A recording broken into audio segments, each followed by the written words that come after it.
Professora, seja muito bem-vinda para o nosso evento. A palavra é da senhora. Muito obrigada, professor. Inicialmente aqui, vou começar minha fala agradecendo o convite em especial na pessoa do professor Paulo. Enfim, é uma grande honra estar aqui compondo esse evento, mas também agradecer ao senhor, professor Lélio, que, enfim, me aceitou aqui também.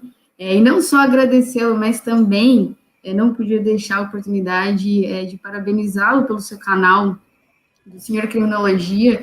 Eu, particularmente, não conhecia o canal, mas pela breve navegação que eu fiz, já consegui perceber que é um canal muito interessante, discussões muito relevantes. Enfim, eu acho que é um canal de extrema importância. Tem até questões de cinema, né? Alguns vídeos trazendo, inclusive, essa questão da arte para dentro do direito penal. Enfim, eu acho muito, muito interessante, muito importante essa iniciativa e queria, então, parabenizá-lo. Bom, entrando propriamente, então, no tema que me foi destinado, que é o fundamento político ou científico de legitimidade do sistema penal.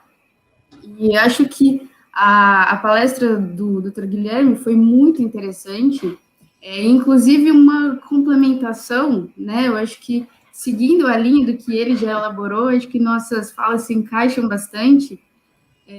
Enfim, vou começar falando que o direito, ele é sempre um produto histórico.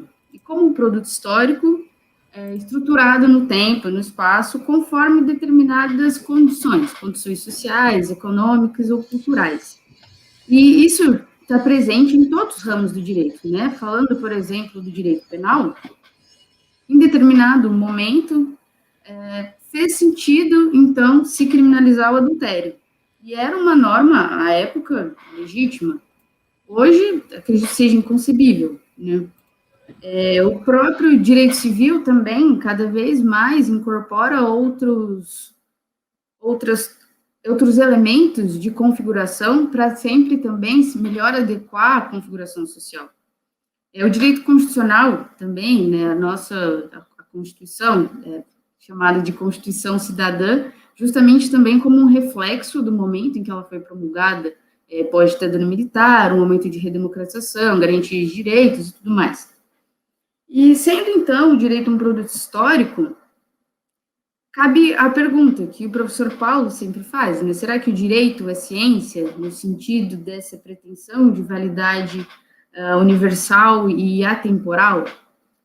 E fazendo o estudo, especificamente, dos elementos dogmáticos, assim como o Guilherme trouxe de forma brilhante a questão do bem jurídico, os elementos dogmáticos nos mostram, então, que eles próprios o que se tem por um conceito deles, muda-se ao longo do tempo. E por isso, talvez, melhor não seja falar em conceito, mas sim falar em compreensão.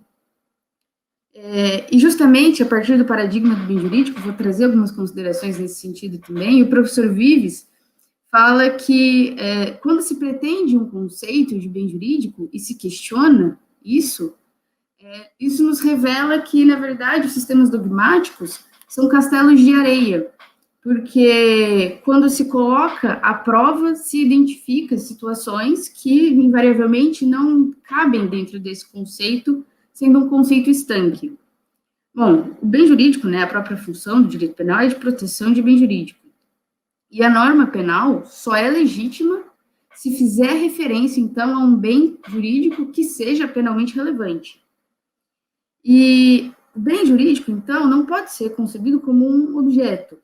A definição de Roxin seria de que é um interesse direto ou indireto que merece tutela pela norma penal. Uma definição, mais ou menos, acho que é um interesse fundamental até que ele fala. E por isso, como é um interesse também, nesse sentido, sendo algo muito aberto, todas as definições que tentam estabelecer um conceito de bem jurídico acabam chegando, na verdade, a uma concepção, porque acabam fundando as razões sempre na discussão racional. que leva em conta a ponderação de princípios e garantias do Estado democrático. E é nesse sentido que a concepção procedimental do bem jurídico do professor Vives é muito interessante. Fazendo um pouco uma perspectiva filosófica disso, quando Kant fala no imperativo categórico, ele associa o bom ao ético. Mas então o que é bom?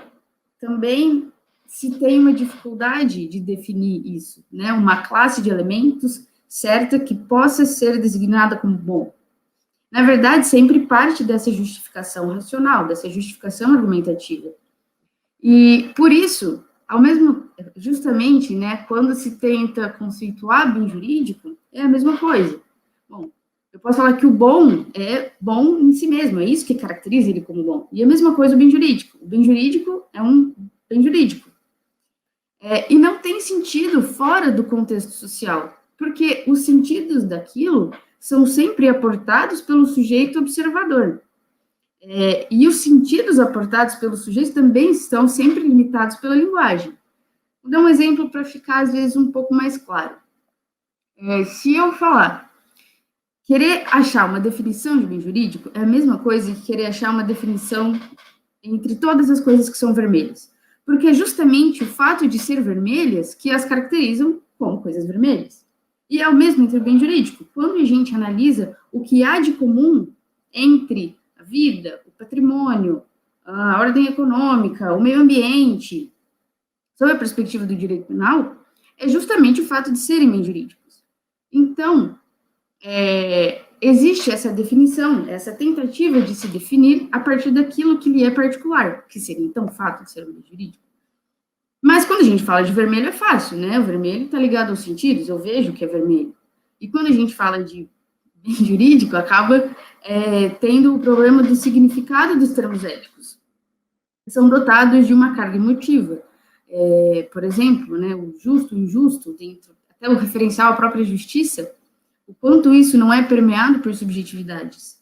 E existe uma ilusão, então, de que seria possível um conhecimento absolutamente objetivo e independente do sujeito observador, e que esse conhecimento objetivo seria o conhecimento científico. Isso é completamente ilusório. A própria racionalidade científica muda. Ela não é transcendental. A racionalidade científica é um eterno ser ou não ser. A gente acorda um dia, pega o celular, olha as notícias e geralmente tem lá os 10 benefícios do ovo para a saúde. Aí passa uma semana, a gente olha e tem o consumo de ovos reduz a expectativa de vida em tantos anos.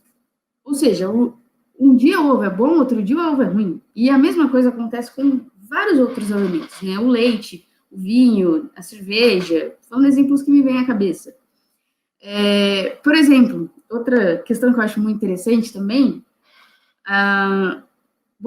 certa vez, alguém falou que a menor partícula do mundo seria um grão de areia, e que esse grão de areia seria composto pelos elementos terra, fogo, água e ar. E aí depois chega alguém e fala, não, a menor partícula do mundo não é o grão de areia, a menor partícula do mundo é uma bolinha maciça que chama átomo, e é isso. Aí chega alguém depois e fala, não, mas também não é mais essa bolinha maciça, é agora a menor partícula do mundo, essa bolinha maciça que é subdividida em elétrons, prótons e nêutrons. E não sei como anda a evolução depois disso, né? Eu parei ali, mas muito possivelmente existem outras coisas menores, talvez umas subdivisões dentro desses próprios elementos. Ou, por exemplo, uma outra questão que me deixa perplexa também, quer dizer, não mais, mas me deixou muito tempo, principalmente quando eu era mais jovem, um dia, né, a gente aprende a ordem dos planetas na escola, lá, acho que era terceira, quarta série, e, enfim, e de repente, acho que faz uns 10 anos, Plutão deixou de ser planeta. E isso, para mim, foi um choque. Eu falei assim, gente, como assim Plutão deixa de ser planeta? Se nem a NASA tem certeza do que é o conhecimento científico, de um conhecimento certo, se até mesmo os planetas deixam de ser planetas, quem dirá a nossa racionalidade aqui? E, enfim, eu acho que isso nos mostra, então, que a verdade, a ideia de verdade imutável, de conceito imutável, é algo completamente metafísico. Não existe conhecimento acabado sobre o mundo. E trazendo isso para a perspectiva jurídica, o Radbruch fala que o jurista, apesar de todas as críticas que devem ser feitas a ele, mas, enfim, fala que o jurista precisa ter consciência do caráter questionável de sua profissão. E eu acho que isso é, de fato, uma verdade, né? Porque nós precisamos reconhecer que nem sempre as coisas vão ser do jeito como nós queremos. Às vezes, o melhor para a sociedade acaba mudando de tempos em tempos. E é nesse sentido que a concepção procedimental de bem jurídico é interessante, porque parte da justificação racional e constitucional da pena. E isso preserva, então, o bem jurídico como um limite negativo e limite crítico da intervenção punitiva estatal, porque se dá a partir justamente da ponderação entre valores, da ponderação entre proteção e direitos e garantias fundamentais. É justamente esse limite que autoriza o Estado a intervir a partir de uma imposição de pena, né, tornando essa intervenção legítima. E, evidentemente, há inúmeros outros aspectos também que condicionam essa legitimidade. Mas, bom, eu acho que aqui vou entrar especificamente no ponto da minha palestra, o que fundamenta a legitimidade do bem jurídico. E o que eu quero trazer com isso é que a gente nunca pode se contentar com as respostas do porque sim. O direito penal protege bens jurídicos. Tá, mas por quê? Porque sim. E aí eu acho que a gente começa a entrar nessa segunda parte. Na verdade, o fundamento de legitimidade do bem jurídico está na Constituição. Eu não quero trazer isso com a perspectiva do fundamento de uma norma, né, nessa perspectiva positivista, kelseniana, de uma norma fundamental. Mas justamente o que a Constituição se propõe a realizar no contexto do Estado Social e Democrático de Direito. E nesse sentido, né, falando da Constituição brasileira, é uma Constituição caracteristicamente extensa e tem várias previsões, né? A Constituição fala dos fundamentos do Estado, fala da repartição de poderes, normas programáticas, definição de ordem econômica, de meio ambiente, enfim, uma série de coisas. Mas eu acho que o mais importante, no contexto do Estado Social e Democrático de Direito, é quando a Constituição fala da proteção a direitos e garantias fundamentais. E por isso, e é nesse sentido, a partir, então, do sistema penal concebido como, tendo como função a proteção de bens jurídicos, que o sistema penal só pode ser concebido e legitimado nesse contexto de absoluto respeito a direitos e garantias fundamentais. Mas, enfim, poderíamos questionar também, tá, mas já que a resposta não pode ser sempre porque sim, por que os direitos e garantias fundamentais são invioláveis? Acho que todo mundo aprende isso desde o primeiro dia da faculdade, né, quando entramos na graduação, mas, às vezes, o fundamento, entender o porquê deles serem invioláveis, fica muito solto. E, por isso, o professor Vives traz uma perspectiva muito interessante também, que esse fundamento é um fundamento ético interno ao direito, ao que o direito se propõe, que é a realização dos fins de justiça. Eu poderia falar que esse fundamento está na condição própria de ser humano, que seria, então, o fundamento justnaturalista e, certamente, metafísico. Mas, quando o professor Vives fala do fundamento ético interno ao direito, ele traz para o plano da realidade, e não o plano da metafísica. E esse fundamento, ele é uma opção histórica que advém da tradição iluminista de secularização do indivíduo e do governo. Do indivíduo no sentido, então, que a sociedade passa a se desenvolver de acordo com a razão e não mais tanto em pressupostos metafísicos, e a mesma coisa o governo, é racionalizado, o poder, o soberano não é mais a representação de Deus na Terra, mas é uma autoridade política submetida a determinadas leis, portanto, racionalizada. E isso é uma opção política. É a opção política que se faz de garantir a liberdade e a igualdade no maior grau possível.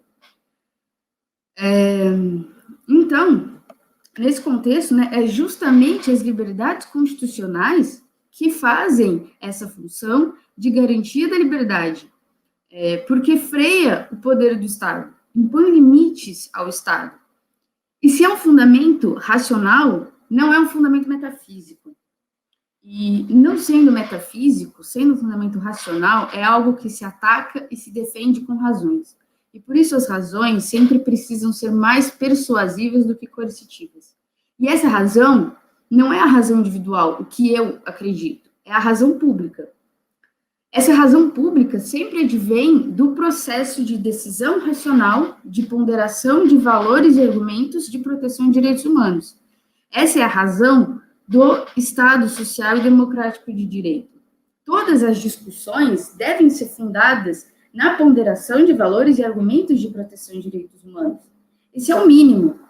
E, por exemplo, quando eu falo, trazer um tema polêmico aqui, quando eu falo, por exemplo, do aborto, o que eu quero dizer com isso? Que o aborto, ele pode ser tanto, a criminalização do aborto pode ser tanto defendida quanto rechaçada a partir de argumentos de razão pública.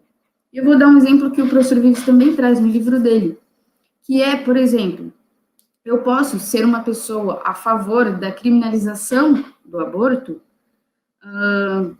pensando na proteção da mulher ao sofrimento físico e psíquico que viria da interrupção da gravidez. Mas eu também posso ser uma pessoa contra o aborto, a favor da descriminalização, pensando, então, no direito da mulher de se autodeterminar com relação ao seu corpo. E o que eu quero dizer com isso é que os argumentos precisam ser de razão pública. Os argumentos não podem ser fundados em crenças individuais. E a mesma coisa com inúmeros outros problemas do direito penal. Por exemplo, a questão do combate às drogas, e combate, apesar de eu não concordar com o termo que utilizei de forma proposital, quando a gente fala de drogas, de corrupção, será que o que está norteando o nosso desenvolvimento em frente a esses problemas é, então, uma razão pública ou uma razão, vou dizer, midiática? Esse discurso, eu acho que muitas vezes ele é fundado num discurso do medo, né? É um discurso que, na verdade, pressupõe a punição, pressupõe imagens que produzem repulsa ao outro, que negam a condição de cidadão. E isso traz muitos reflexos para o direito. Quer dizer, tem algum exemplo melhor do que a própria CPI da Covid, que quando a gente defende argumentos de razão midiática, excluem os outros nesse sentido. Por exemplo, muitas das pessoas que estavam, há pouco tempo atrás, querendo fechar o STF, hoje pedem ao STF a garantia do direito ao silêncio, que é, de fato, um direito. Mas e o argumento de razão pública parte disso, da ponderação de valores e entendimento de que esses valores são para todos, evidentemente. A condição da cidadania é para todos. E quando a gente traz isso para o direito penal, quando a gente exclui, quando a gente constrói um discurso que não é fundado na razão pública, tem inúmeros problemas. Por exemplo, no direito penal do risco, falando de risco não no sentido da expansão razoável, porque existe uma expansão razoável do direito penal, mas dessa expansão desarrazoada. A gente não quebra a lógica do direito penal seletivo. A gente tem um direito penal que simplesmente pune por punir. O direito penal, como o Silva Sanches fala, que é o depósito de todas as demandas da sociedade, como se ele fosse capaz de lidar com isso. E não é, porque o direito penal, na verdade, ele é um instrumento que produz pena. E por isso, então, a necessidade de construção desse discurso racional de proteção a direitos humanos e fundar as discussões, os problemas jurídico-penais em argumentos de razão pública, sobretudo no âmbito do direito penal. Porque, e aí eu retomo que o direito penal, o sistema penal, ele somente pode ser concebido e legitimado em um contexto de absoluto respeito aos direitos e garantias fundamentais. E esse fundamento é um fundamento político de defesa do Estado social e democrático de direito, que tem como limite indisponível e, acho que, intransponível a dignidade humana. Ou seja, a dignidade humana não é inviolável porque assim nos disseram quando nós entramos na faculdade. Na verdade, a dignidade humana é inviolável por uma opção política que pretende garantir o Estado social e democrático de direito. E pode ser que daqui a 50, 100 anos, essa não seja a opção mais adequada. Por isso também, né, é interessante se falar adequação, não em certo ou errado, verdadeiro ou falso. O que é mais adequado à sociedade varia sempre de acordo com as condições históricas, sociais e culturais. E o direito, invariavelmente, inclusive o direito penal, precisa se adequar a essas demandas. Mas se adequar como? Tendo como limite, hoje, no nosso Estado Social e Democrático, o limite é a dignidade da pessoa humana. E justamente trazendo aquela questão de que será que o direito penal protege bem jurídico? De fato, como o Guilherme mencionou também, eu acho que não. O direito penal, ele só atua quando o bem jurídico foi lesado ou afetado de alguma forma. Mas não é por isso que nós devemos abrir mão do bem jurídico, porque ele é um fator que condiciona essa opção política que nós fizemos, e eu digo nós porque estamos todos sob a mesma Constituição, é um importante elemento para a delimitação da responsabilidade penal, para a delimitação da atividade punitiva do Estado.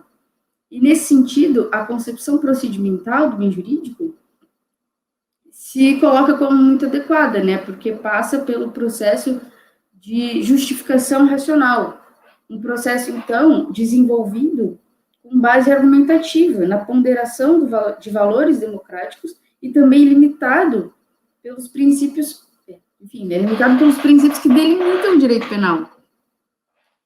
E eu gosto muito, apesar de algumas críticas também, da abordagem de política criminal do Roxin, que tem como pressuposto a dignidade humana.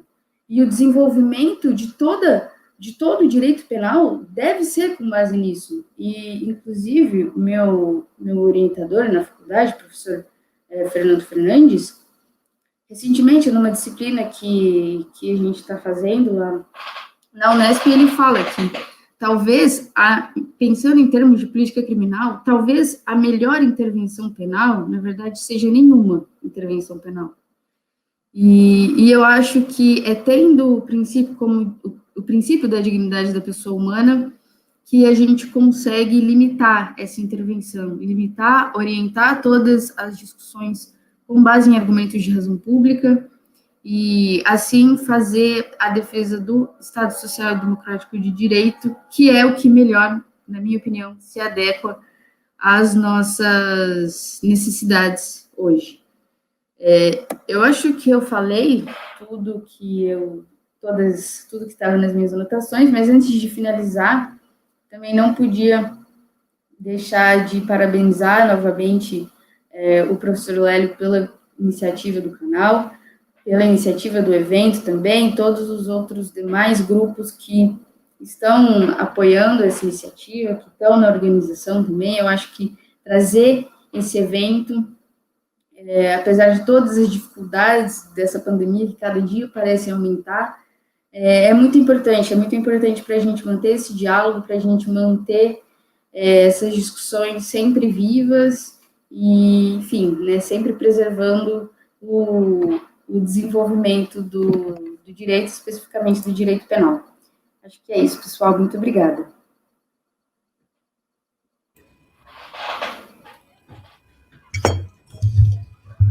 Ana, parabéns pela sua exposição, viu?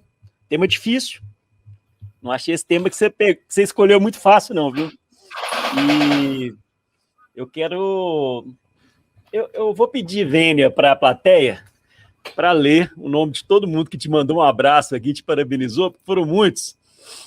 Provavelmente você foi a palestrante até agora que teve mais gente aqui elogiando, então eu faço questão de citar o nome dessas pessoas aqui, porque eu acho que é o seguinte: quando a gente tem amigos assim no mundo, a gente está bem, é a melhor riqueza que a gente pode ter. e ser reconhecido pelo nosso meio acadêmico é uma coisa que nos anima muito a estudar. Então, vamos lá. Thaís Ginete, Ana Sampaio, Natália Caetano, Otávio Augusto Mantovani Silva, a Ana Sampaio, Betina Rabelo, Bárbara Dias Lopes de Oliveira, Bianca Bastos, Aurélia Gomes, Ana Paula, acho que é Blogô,